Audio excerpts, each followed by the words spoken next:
It's easier. You don't get so much anxiety. We got enough anxiety. We want to make things a little bit easy. All right. Let's say we're going to do let's do a major sixth. See, they're all the same, aren't they? Perfect and major intervals, they're all the same. A major sixth above A. And by the way, we're always doing them above the note too. Below the note is a different thing. That's another thing. We're always going to do above the note. So what's a sixth above A, Josh?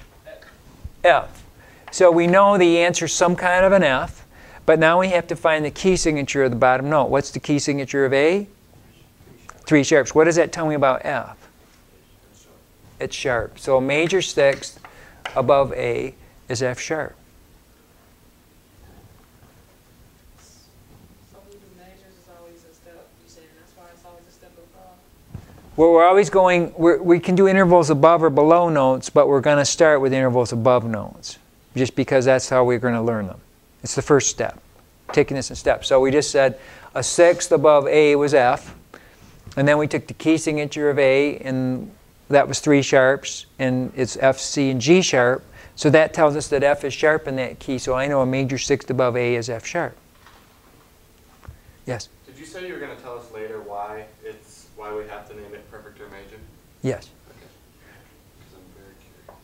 But now we just know that perfect intervals are what? 1, 4, 5, 8. And major intervals are 2, 3, 6, and 7. So if you're being asked in a major scale, they're always 2, 3, 6, and 7 are major. 1, 4, 5, and 8 are perfect. And when you do any interval, this is always the first step. You've got to find the major perfect interval. This is the first step in intervals. You always have to get that. All right, let's do another one. Let's say we're on B, and I want a major third above B. All right, so the first thing you want to do is just get the letter name. What's a third, Alyssa? D.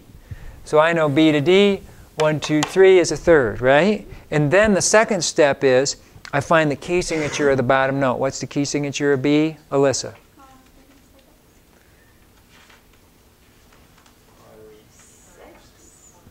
Josh? 5 sharps. It's 5 sharps. Okay? So again, we're back to what did I tell you about key signatures? How fast are you supposed to know them? As fast as you can say your name.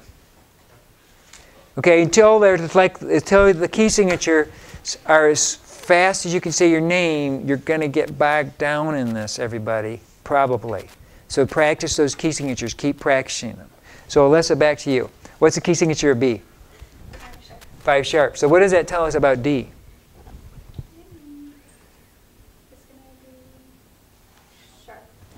That is sharp, isn't it?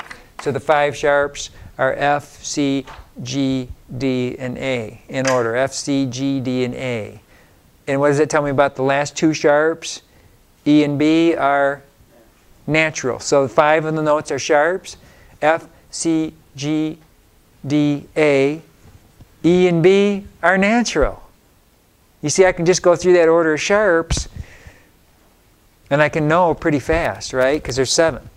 So if I know 5 of them are 7 notes, 7 letters, if 5 of them are sharp, I know 2 of them are natural.